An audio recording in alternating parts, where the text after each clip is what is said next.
Sou o desembargador Roberval Bellinati, primeiro vice-presidente do Tribunal de Justiça do Distrito Federal e dos Territórios.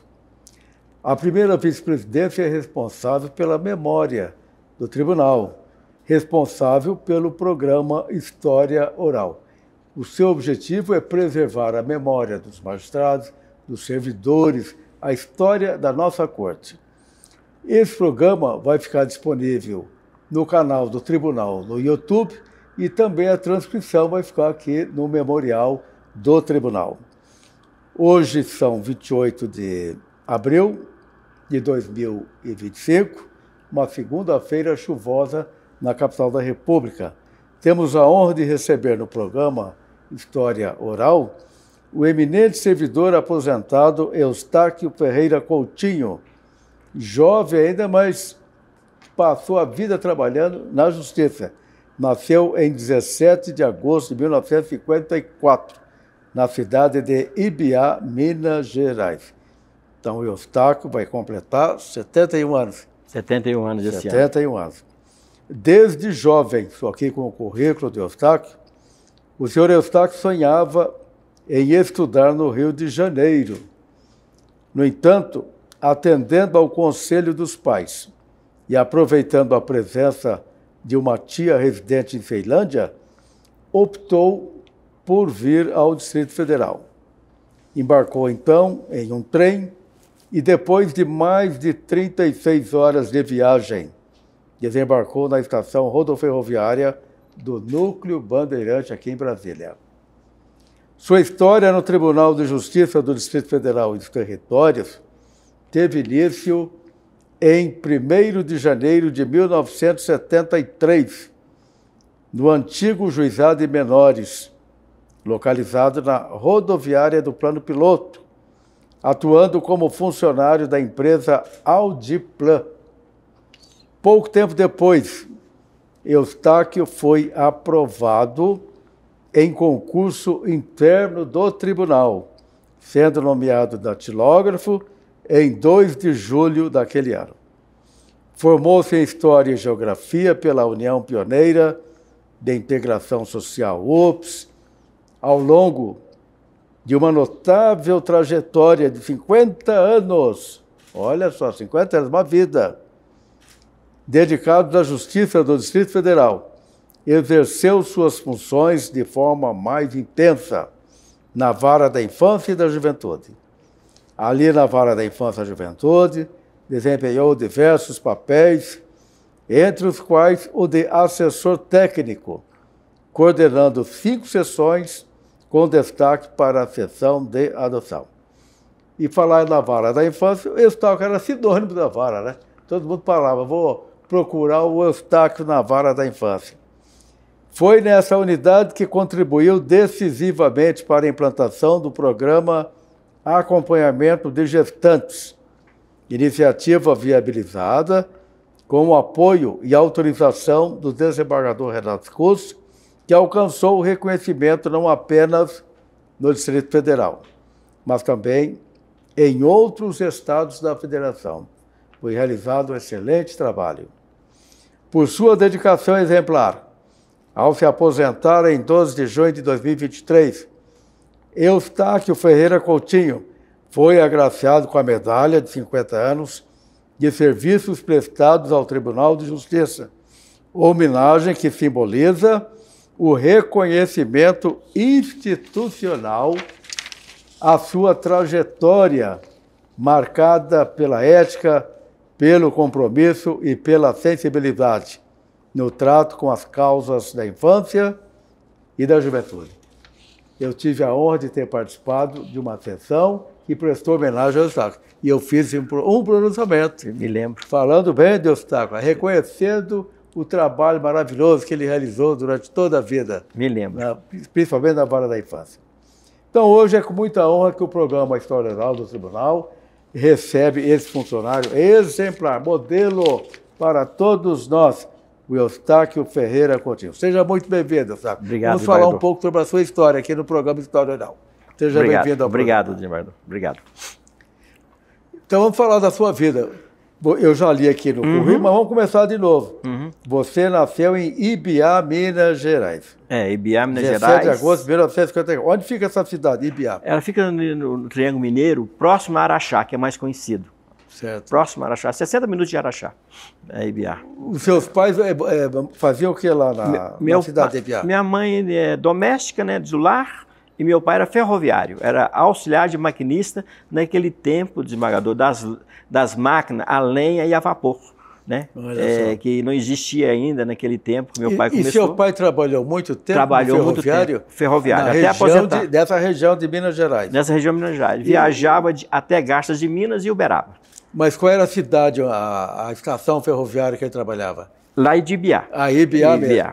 E ele trabalhou muito tempo na ferrovia? Até aposentar. Até aposentar. Mas foram quantos anos de vida? Mais de... Meu pai trabalhou 40 anos na rede ferroviária. Meu pai faleceu com 94 anos, né? E ele trabalhou o tempo todo na estação. Depois, com o advento das máquinas diesel mais tecnológicas, né? Até por causa da condição dele, né? Ele ficou trabalhando no depósito lá da rede, mandando, eu me lembro bem que eu era menino ainda, eu ia lá ajudá-lo, ele ficava mandando o diesel para cima dos tanques, sabe? Tinha um botão que a gente apertava e a bomba bombeava o diesel lá para cima. Então, a nossa história é parecida, porque meu pai era ferroviário também no Paraná.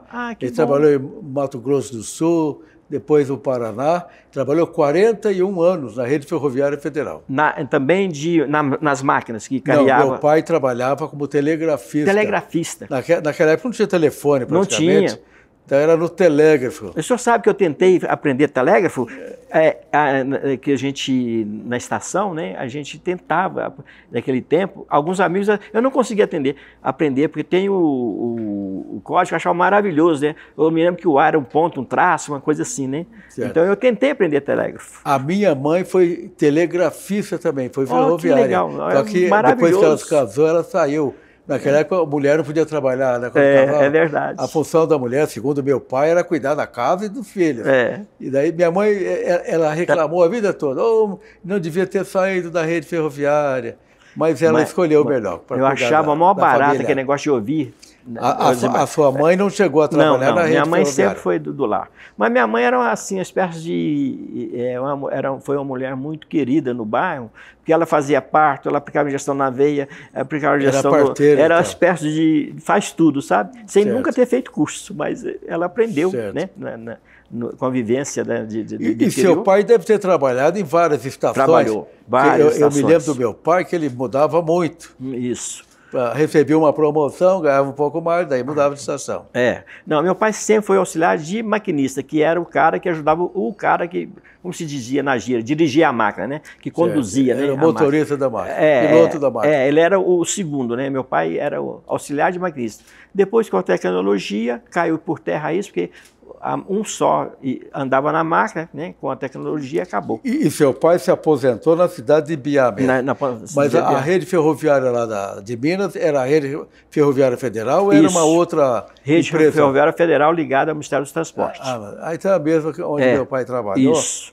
E meu pai ficou 40 anos, seu pai ficou 40 anos. Ficou 40 anos na rede ferroviária. E quantos filhos seu pai teve? Só eu e meu irmão. Somos só dois em casa. Eu e o meu irmão chamado Sebastião Ferreira Coutinho também aposentou na rede. Fala o nome do seu pai, você ainda não falou o nome do seu pai. José Ferreira Coutinho.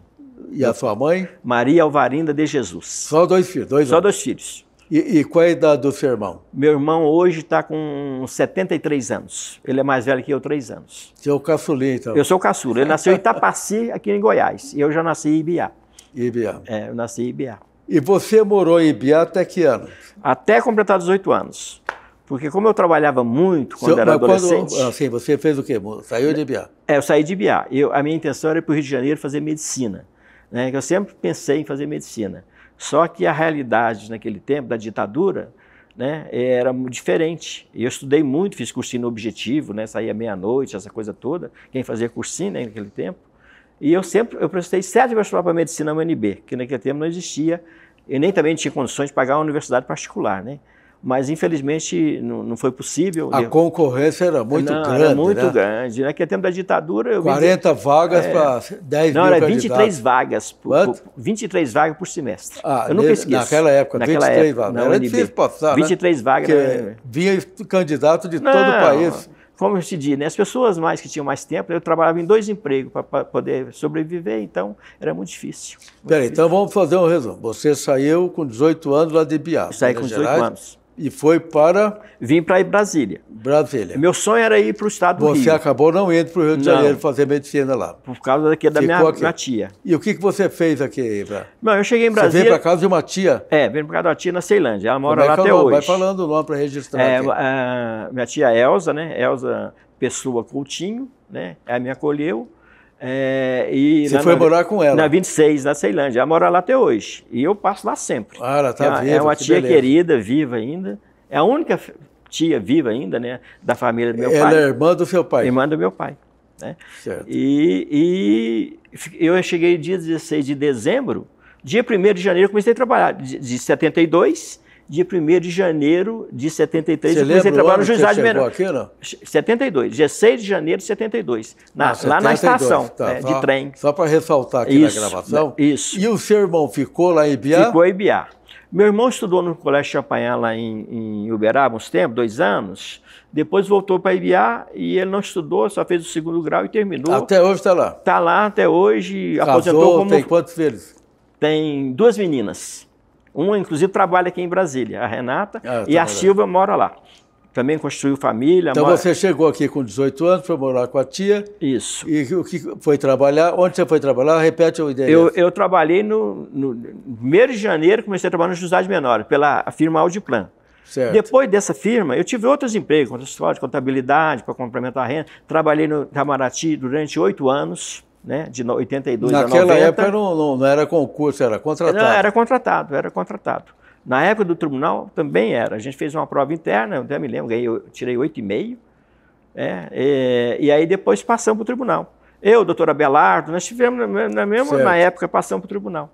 Eu era mais velho um pouco. Tia foi trabalhar e foi estudar onde? Eu estudava no CEMAB, fazendo o 2º grau no CEMAB, lá no centro da Guatinga. Centro de Ensino Ave Branca, né? Me parece que era o nome, CEMAB. Ali no centro da Guatinga. Eu estudava lá, saí de lá 15 para meia-noite terminava as aulas, eu ia para Ceilândia.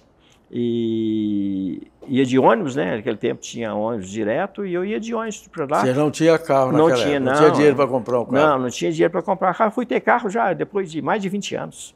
Né, mais de 20 anos que eu fui ter. E a faculdade, você foi fazer na UPS?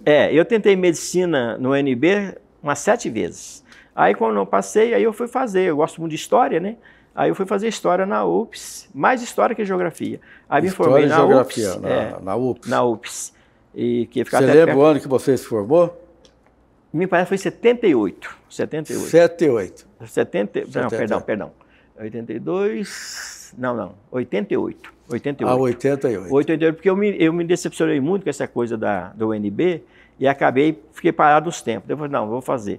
Porque eu gostava muito de história e fiz história. Tem essa trajetória. E o casamento? Casou? Casei com bem dizer, quase que a minha primeira namorada. Continua casado? Continuou casado, ela tinha 14 anos. Eu estou perguntando aqui, porque esses dias eu conversei com um colega e ele falou, desembargador, eu já estou no 5º casamento. Não, rapaz, no 5º casamento. Eu casei em 82, desembargador. Eu também estou no 1º casamento, único, eterno. Eu também, casei em 82, né? Não, perdão, como é que casei em 84. Repete o nome da esposa. Lades Correia da Silva Coutinho. Sim. Eu casei em 84. É porque eu estou confundindo com 82, foi quando eu comprei meu apartamento. Certo. Foi uma coisa que eu sempre fui da minha cabeça. Quantos filhos vocês tiveram? Eu tenho só uma filha, só a Priscila. Tem a Priscila. E tem 2 netos. O João, que tem 11 meses. Ela trabalha aqui em Brasília? A minha filha trabalha na Defensoria. Defensoria. Ela formou em Direito. Ela trabalha com cargo de confiança. Ela formou em Direito, né? Certo. Mas ela trabalha na Defensoria há mais de 13 anos. Que idade que tem sua filha hoje? 37 anos. 37. Ela é casada, então? Casada, é casada com o capitão da Exército, né? O marido é militar. É militar do Exército. É militar. Conquistado. Muito bem.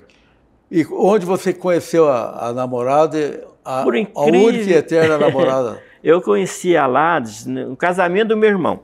Meu irmão casou, ela não era nem convidada, ela foi com as amigas que então foi convidada. Mas ela era lá de Ibiá? Não, era de Bambuí. É de Bambuí. Mas você a conheceu lá em Ibiá? Lá em Ibiá, na minha casa, no casamento do meu irmão. Foi quando eu a conheci. Amor à primeira vez. Ela tinha 14 anos de idade, Por incrível que pareça, eu nem sabia. Quando eu a conheci, ela é prima da minha mãe. Eu não sabia que ela era prima da minha mãe, né? Depois que eu fiquei sabendo, ela era prima da minha mãe, que o pai dela é irmão da minha avó. Né? Então, aí eu conheci a Ládice, namoramos, e depois passamos um tempo sem nos ver, depois nos reencontramos. Depois de 5 anos separados, nos reencontramos. Você já estava morando em Brasília? Já estava morando em Brasília. E a namorada lá em Ibiá? Lá em Bambuí. Aliás, desculpa, Bambuí. Quantos quilômetros tem de Brasília a Bambuí? Tem mais ou menos 112, 115 quilômetros. Eu estive lá agora, inclusive. É perto daqui? É pertinho. Bambuí é pertinho. Então não era difícil de você ver a namorada, não era difícil, não. Mas eu já morava em Brasília. Eu moro em Brasília desde 72. Sim, mas você morava em Brasília, namorada em Bambuí. Bambuí. E você ia toda semana lá ou todo mês? Como é que era? Não, a gente naquele tempo, né, por incrível que pareça, a gente se correspondia muito com cartas. Naquele tempo não existia telefone, né? Só fixo. E ela não tinha telefone nem eu. Então a gente tinha, até há pouco tempo a gente tinha carta, que a gente trocava cartas, né? E você guardou essas cartas? Ou não? Eu não guardei, não. Eu acho que nem ela também. Eu acho que depois a gente passou um tempo brigado, né? E aí eu acho que ela jogou fora. Mas a gente namorou muitos anos escrevendo cartas. Mas esse tempo brigado na época de namoro? Não, brigada sim, porque na realidade ela desistiu de mim, né? Depois nos reencontramos. Porque eu namorava muito, ela desistiu. Você namorava muito, aí está a explicação. Você namorava muito e ela não gostava. Claro. Aí ela desistiu, depois nos reencontramos. Uma mulher aceita uma... Não aceita. Né? Como é que pode meu namorado estar aqui comigo e namorando?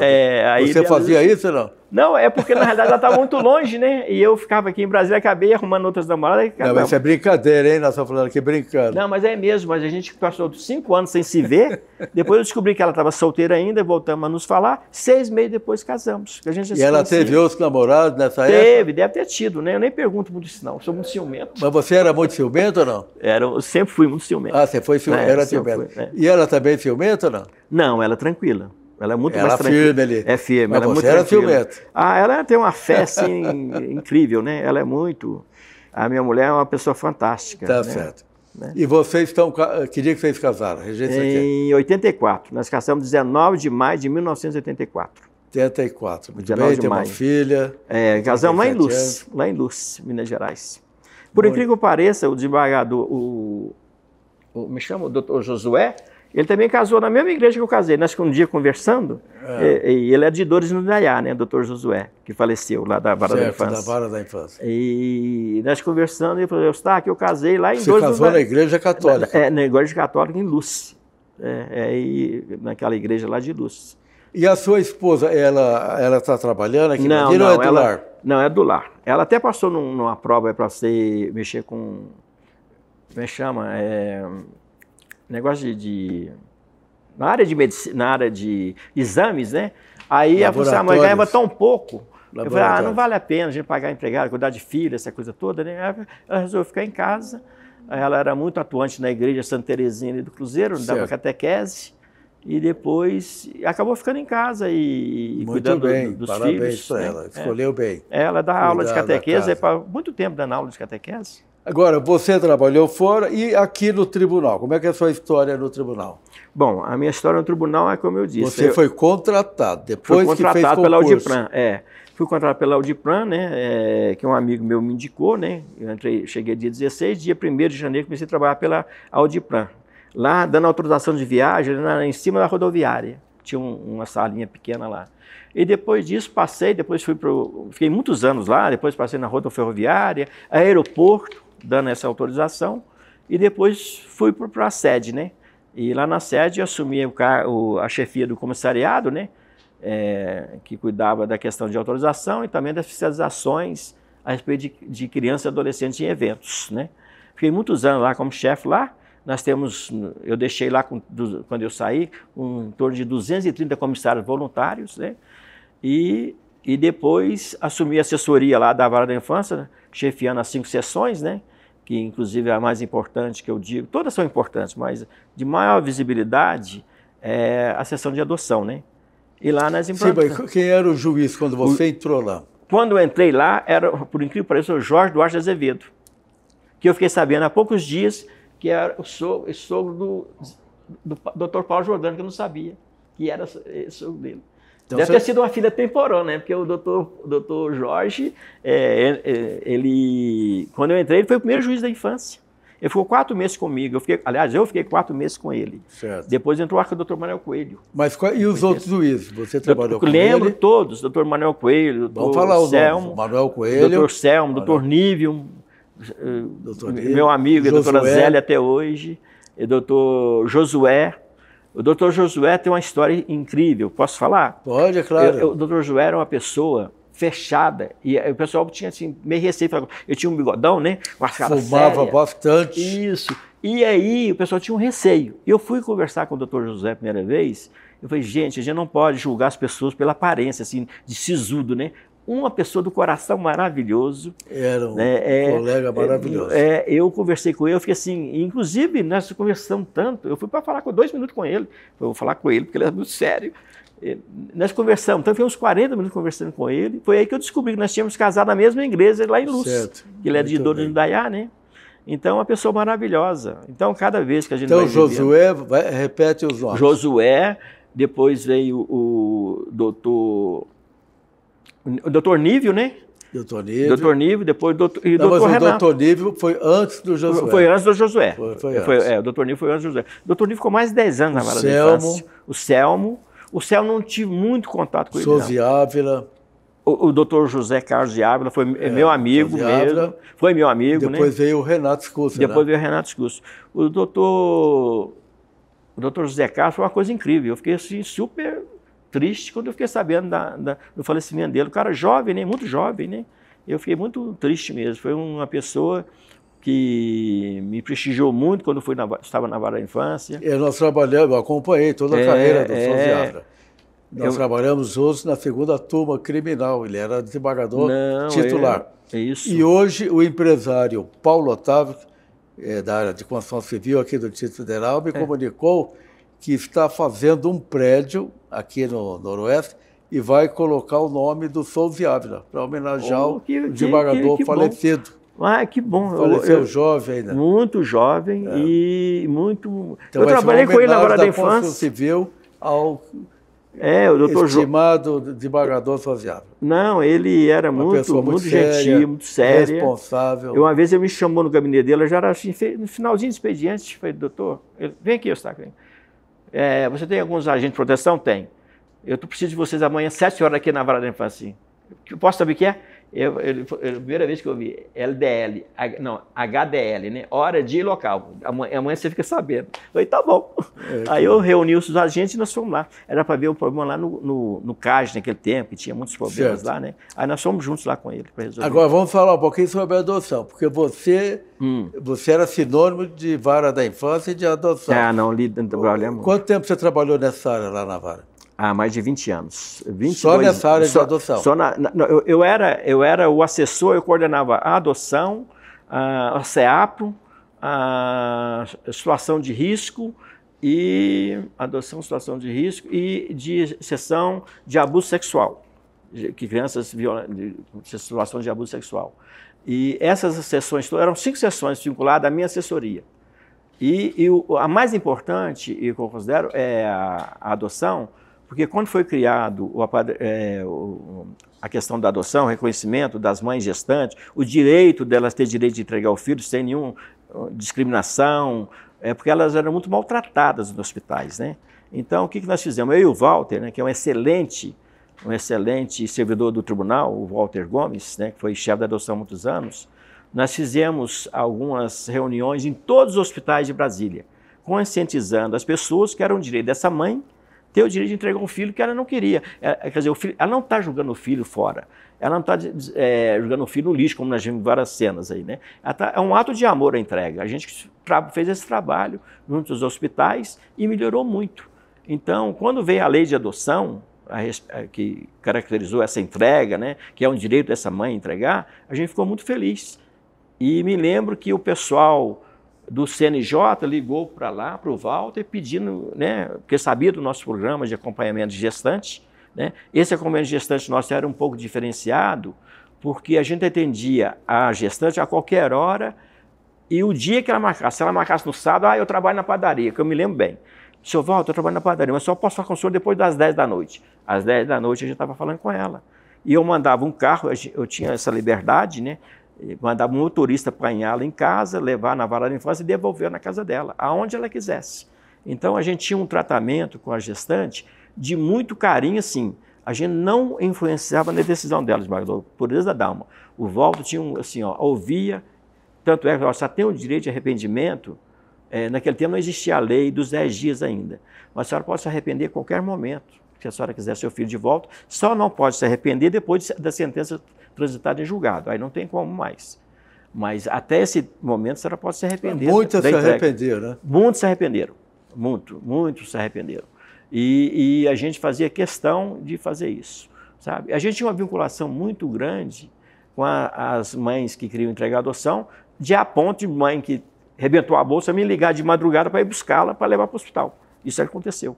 E, coincidentemente, quem adotou essa criança, que eu nem sabia, eu achei fantástico. Porque quem Agora, eu queria que você esclarecesse bem essa questão da adoção. Sim. Muitas mulheres entregavam as crianças, depois iriam buscar.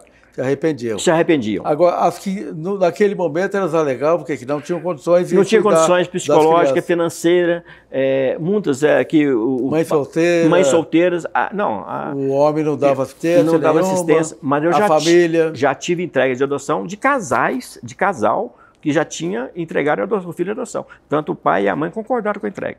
Aliás, foi muito pouco, foi 2 casos só, ou um caso, que os pais, ambos, o casal, entregaram para adoção, que o pai concordou, entrega para adoção. Porque, segundo eles, já tinham muito filho, não tinha condições de criar bem mais de uma criança. Na sua época, lá, quantas crianças normalmente tinham à disposição para adoção? Não, o problema da adoção é o seguinte, existem crianças com o poder destituído, o poder familiar destituído, desembargador, que estão em instituições de acolhimento, que a palavra abrigo a gente conseguiu tirar um pouquinho do cenário, né, instituição de acolhimento. A gente tirou a palavra abrigo, que era uma coisa meio pejorativa, né? Então, tem muitas crianças destituídas do poder familiar. Porém, a grande maioria dos casais, e continua assim, mas tem feito um trabalho muito forte, o tribunal e a vara da infância, desde o nosso tempo a gente fazia, para tentar sensibilizar os casais para adotar crianças maiores, 5, 6, 7 anos, 8 anos, adolescentes, por exemplo. Mas no meu tempo, quem adotava adolescente... Mas você sabe quantas crianças estão hoje? Esclerosada?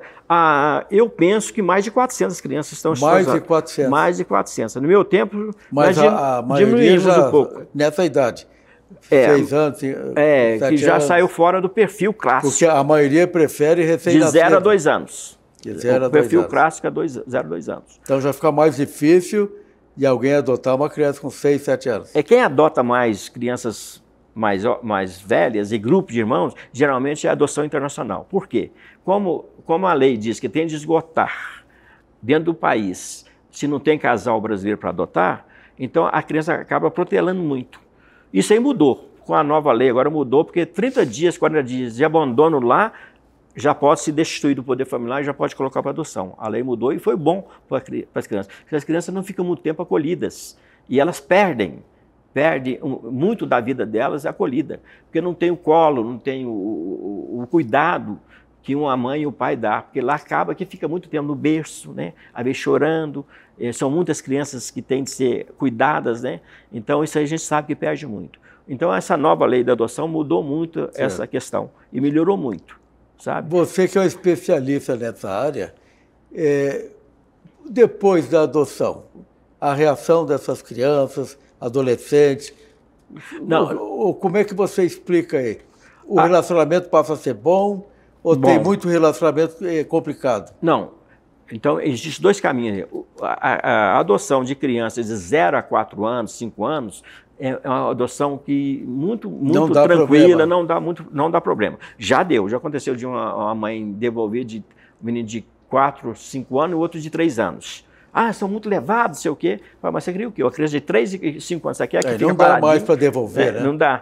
Não, mas ela estava em estágio de convivência. É por isso... Mas depois de concluída a adoção, não pode. Como não pode. Não pode devolver não, a adoção não pode se anular a adoção. O que acontece? O que eu até briguei muito na Vara da Infância, eu e o Walter, o estágio de convivência é justamente para as pessoas saberem se vai dar certo ou não a adoção. Não se pode caracterizar como devolução de uma criança se está no estágio de convivência. Entendeu? O estágio de convivência é para saber, ó, eu amo esse garoto, ele me ama, dá tudo certo. Se está em estágio de convivência, é isso mesmo. É para, se não deu certo, retornar para a instituição e a gente coloca em outra família. Entendeu? Agora, quando já está no processo de estudo, que já fez o estudo, e que já está no processo para sentenciar a adoção, sentenciou a adoção, não tem como retornar. Passa a ser filho da pessoa como se biológico fosse. A lei diz isso. Entendeu? Então, se a pessoa quiser desistir de uma adoção, ele vai entregar para a adoção o filho dele. Que vai ter destruição do poder familiar, vai ter não adianta legal, estou com um relacionamento difícil. Não adianta. Já adotou, concretizou, sentenciou, acabou. Você viu? Inclusive, a nova lei tem uma coisa que eu não gostei muito, que depois de sentenciado, a pessoa pode se arrepender em 10 dias. Pô, se sentenciou a adoção e ela foi comunicada, né, da decisão de sentença, não tem que ter retorno, não. Eu acho que acabou. Eu acho que a lei pecou. A lei pecou nisso aí. Sentenciou a adoção, não tem retorno, é filho da pessoa. Está o registro ali. Inclusive, o registro de nascimento não sai nenhum resquício de nada, como é que a criança fosse adotada. No registro sai como se fosse filho biológico da pessoa. É proibido sair qualquer ilação de que a criança foi adotada. Você entendeu?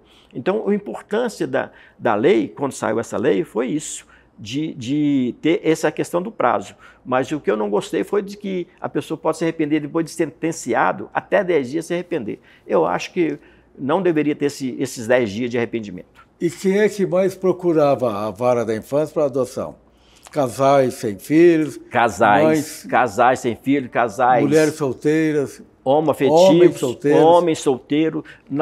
Aliás, nós fomos os primeiros, né, a Vara de Infância, a adotar casais, né, duas pessoas, 2 companheiros que adotaram lá na Vara da Infância. Do mesmo sexo. Do mesmo sexo. Então, a gente não teve... Foi uma das primeiras varas no Brasil a fazer a adoção de casais, fomos nós. Tanto masculino como feminino. Casais masculino e feminino adotaram lá tranquilamente. Sim, e as causas que eu falei, as pessoas que mais procuram a adoção são pessoas que não têm filhos? São as pessoas que não têm filhos. Mesmo que têm filhos, alguns não, procuram. Alguns procuram, que querem aumentar a família e por um motivo não tem filho, mas o principal da adoção é isso, a gente percebe o amor das pessoas em querer adotar. Agora, a maioria, isso eu falou certo, são casais sem filhos, que procuram a adoção e tentaram por algum tempo, mas queriam ter um filho, né? Mas o principal é isso, porque a Vara da Infância, até hoje, com as pessoas que estão lá, são muito competentes, porque eu me lembro que uma vez a mulher falou assim, eu quero ter um filho porque eu tenho um bom salário e eu quero deixar o salário para uma criança. Eu falei, não, então a senhora não pode adotar. A senhora não pode pensar em deixar um salário para o menino porque ele é pobre ou vai ter uma vida melhor. Não, primeira questão da adoção é a questão do amor. Para ter um filho e amar o filho. Amar o filho. Você não pode pensar em salário. Então, essa mulher foi descartada no relatório nosso, como para adotar. Eu costumo falar o seguinte, filho é filho, legítimo ou não, filho você ama do mesmo jeito. Do mesmo jeito. Você cria, você tem amor e é seu filho. Isso, essa é então você a principal coisa da Vara da Infância. Você vai cuidar com amor, com carinho. Isso. Essa é a lógica da adoção, é o amor, o carinho, o respeito. Agora, é fato que uma criança que mais de ter idade, um pré-adolescente, uma criança mais velha, é lógico, isso tudo aí é conversado com a equipe da Vara da Infância é muito competente. Nós sabemos que existe conflito. Existe conflito, é isso que a gente coloca, desembargador. O conflito. Infelizmente. É uma criança que não vai ficar sentadinha lá, a criança é hiperativa, a criança gosta de brincar, chora, reclama, então você tem que saber disso tudo. Tudo isso é passado, é testado. É por isso que criança mais velha, o estágio de convivência era muito mais longo, era até 90 dias. Quando que um bebê Eu sempre falava para o doutor Renato, ó, bebê não precisa ter muito estágio convencional, 30 dias já pode, porque a gente só vai acompanhar a empatia, né, entre a criança e a mãe, né, para saber se realmente... Qual é o procedimento para adotar? Queria que você explicasse. O procedimento para adotar, a pessoa hoje se inscreve, né, tem um curso de preparação para adoção, que a lei exige, né, o curso, né, esse curso é dado pela Vara da Infância. No tempo que eu estava lá, o curso era online, porque depois que faz o curso, o calcanhar de Aquiles da Vara da Infância é o estudo. Porque tem muitas pessoas para adotar, né, faz o estudo. No meu tempo, a gente fez um curso, conseguiu colocar um curso online. Ah, mas a pessoa nem vai fazer. Faz, porque a gente fez um sistema de que só poderia passar de um tópico para o outro depois que tivesse o primeiro. Ele não tinha como pegar no início e lá no final. Ele tinha de ler tudo, de assistir tudo. Depois, que aí vem o estudo. Aí a equipe vai visitar a pessoa, tem aquela entrevista, tem um estudo psicossocial, né, das psicólogas e assistentes sociais, e aí que nesse estudo é que vai para o juiz sentenciar para ele se inscrever para adoção. Até então, não está inscrito para adoção. Então é difícil adotar, né? É um pouquinho burocrático, mas eu acho justo, sabe? Porque a gente tem de saber se essa pessoa tem boas intenções, né? E que, lógico, não tem como saber 100%, mas dá para perceber... Tem que provar que está realmente querendo adotar uma criança como filho. Justamente. Então, existe, até hoje existe, né? Mudou a lei, mas existe os psicólogos e assistentes sociais, né, e pedagogos que fazem estudos e apresentam o juiz. Então, aqui em Brasília, o procedimento é esse. As pessoas que têm interesse no Brasil todo, né, devem procurar a Vara da Infância. Isso. Existe um pré-cadastro. Pode falar hoje o endereço aí para quem estiver não, existe um pré-cadastro. A Vara da Infância fica na 916. Só tem uma coisa, eu estou falando aqui como pessoas que eu já trabalhei lá, né? Certo. Mas eu não estou mais lá. Mas a Vara da Infância fica na 916 Norte, né? Ali onde era o antigo CAG. E existe um pré-cadastro que você faz e pode procurar, inclusive, no meu tempo, poderia procurar a defensoria, todos poderiam procurar a defensoria. Eu ouvi dizer que mudou, eu ouvi dizer que hoje a pessoa que ganha mais de 5 salários mínimos não mais pode procurar a defensoria. No meu tempo, poderia. Então, entra com processo, né, para adoção, e aí vai fazer o curso de preparação para adoção, que é dado pela Vara da Infância, sem custo nenhum, e aí essa pessoa depois é sentenciada dentro do processo para está habilitado à adoção. Nesse processo, ele vai colocar o perfil de criança. Algumas pessoas criticam muito o perfil, mas eu não critico, porque como é que o técnico e as pessoas que estão ali cuidando da adoção vão saber qual o perfil que o senhor quer? Aí, de repente, vai ter de apresentar todas as crianças para a pessoa? Não. Então, é bom ter o perfil? Não, cada criança de 0 a 5 anos. Aí as pessoas já vão direcionar esse perfil para a pessoa. Quero branca, negra... dois que sejam irmãos. Isso. O casal, eu quero adotar irmãos. Entendeu? Branco, eu quero parecido com meu marido, não quero, eu quero adotar de qualquer cor, entendeu? Tudo isso é colocado nesse cadastro, porque pelo menos já é direcionado para a pessoa. Aceito criança com problema de saúde, não aceito criança com problema de saúde. Quando sai na imprensa, casais falando, eu quero adotar crianças doentes, para poder cuidar das crianças doentes. E já no meu tempo lá ainda a gente colocou crianças com deficiência física, mental. Lá, por exemplo, eu trabalho lá no Instituto do Carinho como voluntário. A gente faz uma sopa lá todo sábado. Sábado, agora eu estive lá e sábado eu vou estar lá. Inclusive, sexta-feira nós vamos ter um almoço lá. Os senhores estão convidados no almoço lá do Instituto do Carinho do Macar. Obrigado. Sexta-feira nós vamos ter um almoço lá, por quê? Porque lá tem crianças acamadas que nós começamos a mandar lá para o Instituto do Carinho, crianças que vão ficar acamadas para a vida toda. E lá é um hospital. O senhor já conhece lá, doutor Luiz? O senhor esteve lá, né? O doutor Luiz esteve lá. Lá, olha assim, é um hospital. Criança acamada para a vida toda. Certo. E é tratada com o maior carinho. Tem equipe de enfermagem que cuida. Eu gosto muito de ir lá, porque quando a gente faz a sopa no sábado, eu já encho uma vasilha e levo a sopa lá para as meninas, né? Que estavam lá com a enfermeira. A sopa de vocês está aí. Um galão de sopa para elas, né? E a gente faz sopa, a gente sobe mais ou menos 300 pratos de sopas lá no Instituto do Carinho. Isso todo é uma sábado. bênção de Deus. A bênção de Deus. A gente chega lá às 7h30 da manhã e faz 2 tamborzão de sopa, e as pessoas comem e ainda levam as vasilhas para levar para casa.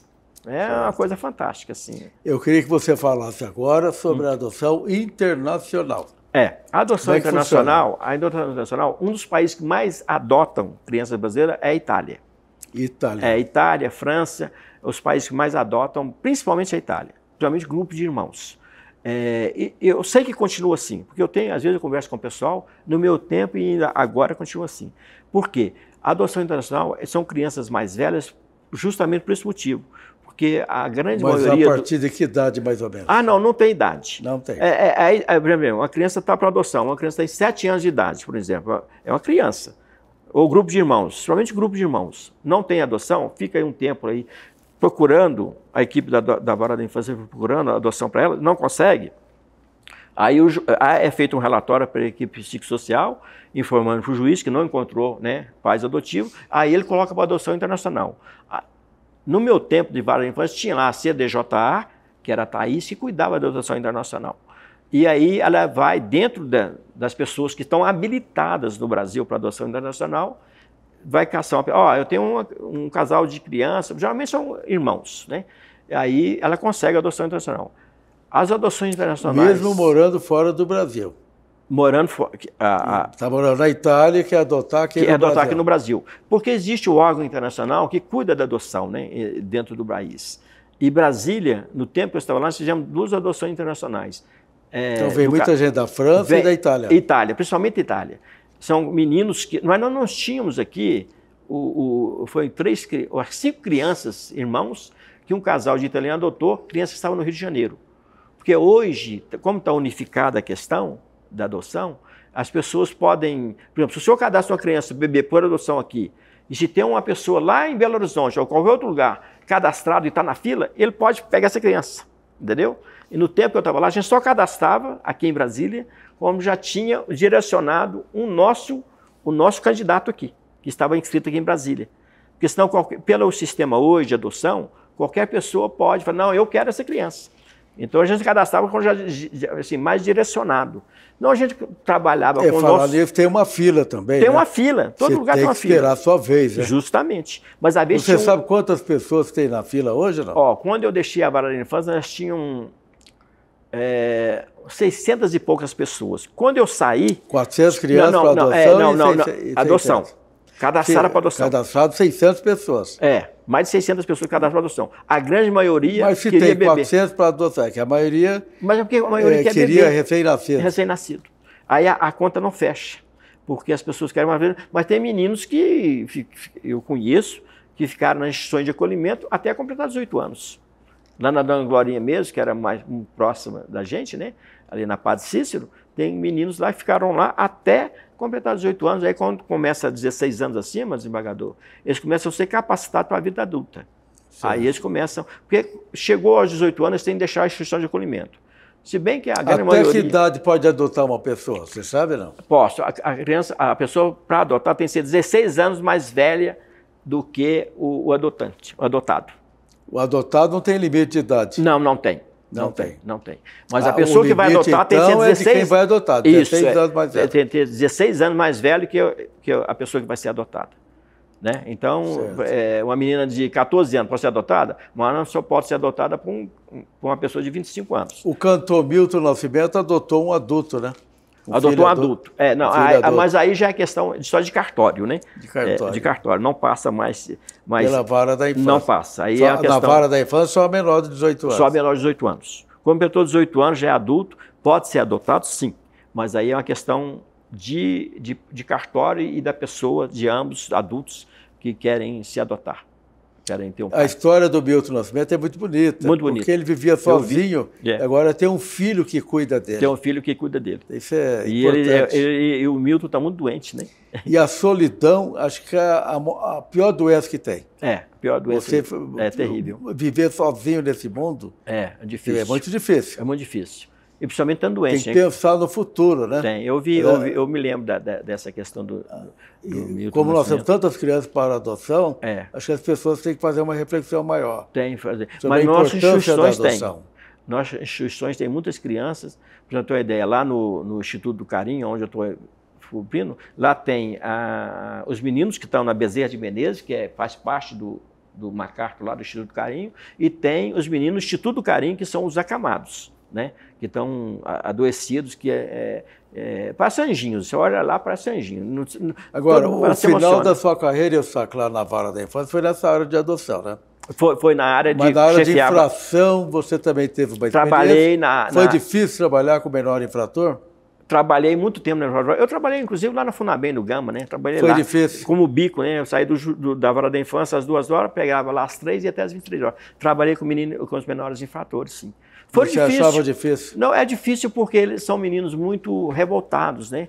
E super inteligentes, né? Eu me lembro de um menino lá que era o Roberto Carlos, ele já faleceu, Roberto Carlos de Fone, do Guará, super inteligente, mas caiu para o lado errado da vida, né? E essa coisa toda. Inclusive, parece uma coisa de família. O irmão dele, inclusive, foi morto, era policial militar, foi morto. Mas muitos meninos, né, que passaram do tempo que eu trabalhei no sócio-educativo, lá no Gama, onde é a colmeia hoje, feminina, certo. Eu trabalhei lá, muitos meninos, alguns eu sei notícias que estão na cadeia até hoje, cumprindo. Saiu de adolescente e cometeram Agora, na crime. sua opinião, você que trabalhou a sua vida nessa área, o que você acha que o Estado precisa fazer para diminuir essa criminalidade no meio dos menores? Para recuperar esses jovens. Eu já falei isso várias vezes, até falei numa palestra aqui na cidade, aqui na Estrutural um dia. O remédio não tem outro. É escola integral até a 8ª série. E por que eu digo isso? Eu já falei isso várias vezes. Não existe remédio melhor do que o menino estar em escola integral de 8 até as 5h30 da tarde. Por quê, desembargador? Porque se a criança entra desde pequenininha na creche, de 8 até as 5h30 da tarde, ele sai fora de tudo que é ruim da rua, tem alimentação na escola, está comendo bem. Eu falo porque eu fiz um trabalho social na Estrutural. Tem remédio, tem tudo. Tem dentista, tem remédio, tem carinho, tem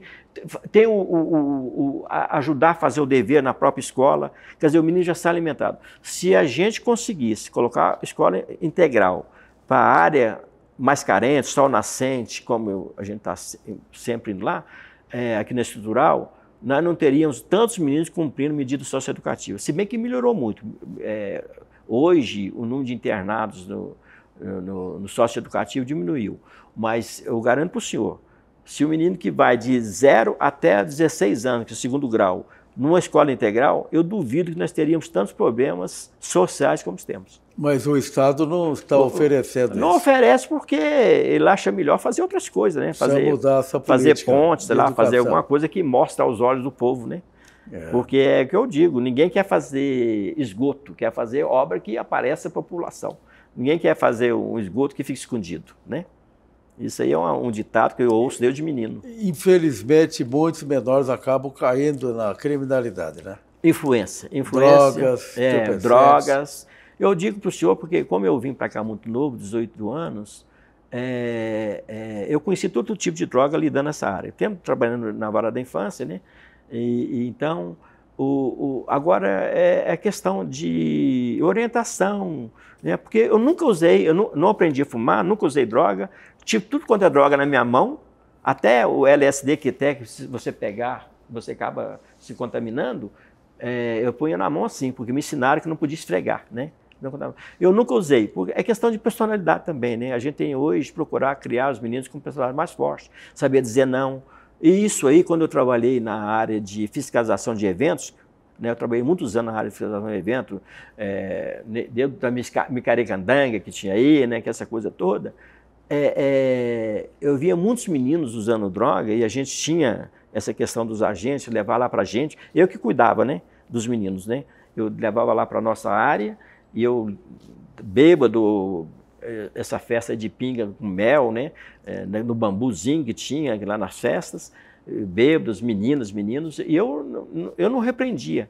Aí muitos meninos ligavam, pai, a vara de infância me prendeu. Não prendeu. O pai ligava, não, eles estavam sendo protegidos, porque o seu filho estava bebendo. E quando eu ligava, seu filho está bem, eu ligava para o pai 3 horas da manhã, né? Seu filho está bem, está conosco aqui, mas ele está bem, mas ele estava ingerindo bebida alcoólica, que não pode, é proibido. Não, eu vou ir buscar, não sei o quê.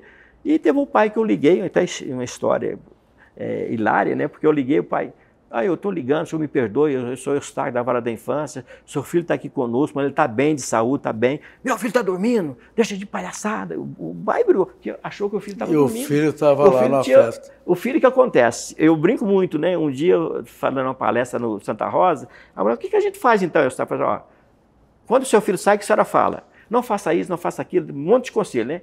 Aprenda a receber o teu filho. Quando ele chega, não dê tchau para ele, a hora que ele chega, toca a campainha, bate. Porque os pais nunca recebem os filhos quando chega das festas. Aí ele chega drogado, chega bêbado, eles não veem. Aí dá meio-dia, o filho toma um banho, o pai está dormindo, toma um banho e chega de cara limpinha. Aprenda a receber o teu filho. Se a senhora der um abraço no teu filho, você sabe se ele fumou, se ele bebeu, se ele fez qualquer coisa de errado à noite. Agora os pais não acordam para receber os filhos, no outro dia nem sabe. Então você relaciona nesse problema a falta de política pública na área de educação e também uma deficiência na família. Deficiência na família. Você está colocando. Na realidade, o que eu sempre coloquei é o seguinte, tem de receber os filhos quando chega das festas, né? Eu acho muito legal esses pais que estão muito cri-cri, que vai buscar o filho nas festas, essas coisas, até para dar carona, né? Quando são menores de idade, né? Depois de maior não, acho que aí tem que ter liberdade. Mas os meninos, quando abaixo de 18 anos, eu via muitos pais ir buscar os meninos nos eventos, né? Então, esse dia mesmo, o pai falou, não, meu filho está dormindo. Eu falei, então, olha lá, seu filho está aqui comigo. Ele estava ingerindo bebida, aqui nessa festa da Grande do Torto, né? Aí ele foi lá buscar o filho dele, brabo, né? Eu falei, não, calma, essa coisa, o senhor já foi adolescente. Tem pai que chega lá querendo estapear o menino. Mas, o senhor já foi adolescente, o senhor não gostava de passar dos limites quando era adolescente? Ah, não, o seu filho está fazendo a mesma coisa que a gente fez. É uma tristeza para a família, para o pai. Mas bebia, né? Bebia, os meninos bebem muito hoje, né? Se bem que parou muito, né? A gente não tem, mas parou muito. Os meninos, no meu tempo, bebiam muito, adolescentes. Eustáquio, nós estamos quase chegando ao final da entrevista. Eu falo muito. Eu queria que você falasse agora, resumidamente, 50 anos de serviço público, né? Serviço público. 50 anos. Você recebeu homenagem no tribunal. Aqui do tribunal. Eu fiz até um pronunciamento em sua homenagem. Eu lembro. Então eu queria que você fizesse um resumo aí desses 50 anos. Bom, eu tenho o tribunal assim como uma mãezona, né? Para fazer uma coisa mais próxima, né? Eu gosto muito do tribunal, sempre trabalhei muito, com muita felicidade no tribunal. Eu tenho um ditado comigo que eu sempre falo, nesses 50 anos de tribunal, eu não me lembro de nunca ter desrespeitado alguém, sempre trabalhei com muito carinho com todas as pessoas. Até eu me lembro que às vezes as pessoas falam assim, ô Eustáquio, 20 anos atrás você me ajudou, não disse assim, você me atendeu. Eu falo assim, eu tenho certeza que eu teria atendido bem. Então, é isso aí, quando a gente trabalha e atende todo mundo com respeito, quando uma pessoa fala que conheceu você lá atrás, muitos anos atrás, por 2 vezes eu ouvi essa conversa, né? Eu fico feliz porque eu sei que eu atendi bem. E quando a pessoa fala que, eu estava numa reunião um poucos dias, bem rapidinho, com a secretária do governo aqui, da educação, como é o nome dela? Eu sei falar lá agora. Ela falou, ô Eustáquio, ela falou, Eustáquio, eu falei com você 20 anos atrás, eu e meu marido. Eu fiquei tranquilo, desembargador, porque eu sei que eu atendi ela bem. Foi justamente essa questão da festa. Porque ela ligou para mim, queria deixar o filho dela de 14 anos com um amigo. Eu autorizei. Falei, não, se a senhora está autorizando, está autorizado. Então, eu acho que eu fico muito feliz com o tribunal nesse sentido.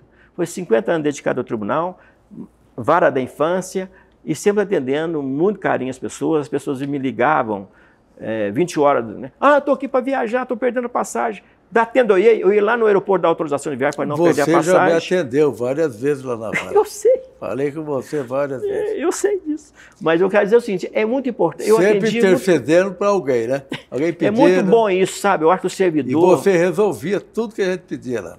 Graças a Deus, eu sempre tive essa coisa de não ter preguiça, assim, de sair, eu ia, autorizava, porque eu pensava, as crianças estão para viajar, para uma festa da avó, vai perder o voo. É um transtorno perder voo, né? Eu ia no aeroporto, na rodoferroviária, não é só aeroporto não, rodoferroviária aqui, ia lá dar autorização, a hora que me chamassem. Até os amigos falavam, você é muito chato, que coisa chata. Poxa, a pessoa vai perder uma passagem, pode ser que para Goiânia. Mas os meninos, sabe, eu ia com o maior carinho, não importa mesmo, não importa com essas coisas. Muito bem. Então você trabalhou 50 anos, se aposentou e voltou a trabalhar. Eu voltei a trabalhar. Onde é que você está agora trabalhando? Agora eu estou na Defensoria. E agora nós estamos começando... Onde? Repete aí. Na Defensoria Pública, eu trabalho com o doutor Celestino. Eu estou como você diretor... não está no tribunal trabalhando. Não, não. Está na defensoria. Defensoria. Estou como diretor... O que você está fazendo lá? Eu estou como diretor de atenção aos aposentados e pensionistas da defensoria.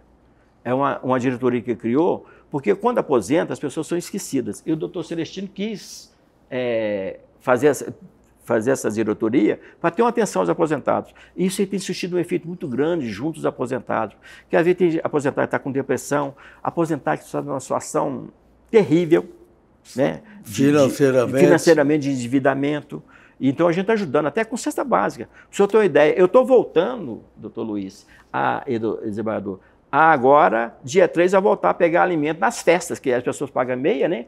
Eu já cheguei a pegar mais de 3 mil quilos de alimentos em evento. Vou pegar agora do Ganem, dia 3, e do Whindersson Nunes, em junho, eu já combinei. Eu me associei de novo à Vara da Infância, né? Porque eles têm carro, para ir a gente pegar os alimentos lá para fazer cesta básica para as pessoas necessitadas. Principalmente instituição de acolhimento a gente vai dar, entendeu? Então, eu sempre gostei dessas coisas. Deus mesmo, ajudando sempre o próximo. Eu gosto muito dessa área, né? É porque quando você dá uma cesta de alimento para uma pessoa que está passando necessidade, é muito bom, né? E a gente dava muito para gestante. Nesse tempo que eu estava na Vara da Infância, a gente fazia sempre isso. Então, a gestante ia lá ser atendida. Como é que está a situação? Ah, está mal. Aí o Walter, me dá 3 cestas aí para mim.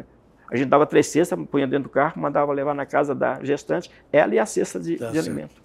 Seu projeto de vida vai continuar na defensoria? Vou continuar na defensoria. Até quando? Não tem data prevista? Não tem data prevista. Enquanto eles me quiserem lá, eu estou lá na defensoria trabalhando. Eu gosto muito dessa área, né? Tanto é que eu já estava nomeado. Você já fez 71 anos? Já, não, vou fazer em agosto. Agosto, 71. Então eu já estava, a saúde está boa. Muito boa. Graças a Deus. Muito boa. Eu estava nomeado como diretor do Cine, né? Aí o doutor Celestino me convidou e eu optei pela defensoria. Não, então, de saúde eu estou ótimo, né? Eu vou fazer 71 anos esse ano, estou bem, graças a Deus estou bem. Então não tem projeto para parar lá na frente? Não tem projeto para parar, não. Enquanto Deus der vida, saúde... Enquanto Deus der vida, eu estou firme lá. O exemplo do Sarney, né, presidente Sarney? O exemplo do Sarney. 95 anos e continua trabalhando. Trabalhando e lúcido, né? E lúcido. Muito bom. Eu acho que o trabalho faz com que a gente fique lúcido. A gente não fica... Eu não tenho nenhum sintoma, né? Eu acho que você trabalhando, você acaba mexendo com tudo na cabeça, né? E você não parando, é muito bom. Muito bem. Obrigado. Parabéns, Eustáquio, pela sua belíssima história de vida. Obrigado. E eu gostaria que você deixasse uma mensagem para sua família, para seus amigos. E você sempre foi uma pessoa muito querida aqui no tribunal. Quando a gente fala Eustáquio, é uma pessoa que todo mundo ama. Eu agradeço. Todo mundo reconhece o grande trabalho que você realizou lá na Vara da Infância, sobretudo nessa área de adoção. Agradeço. Eu queria que você deixasse a sua mensagem. Bom, a minha mensagem é que as pessoas devem cuidar das outras, né? Eu acho que uma das palavras mais importantes da vida que eu aprendi a ter comigo é a solidariedade, né?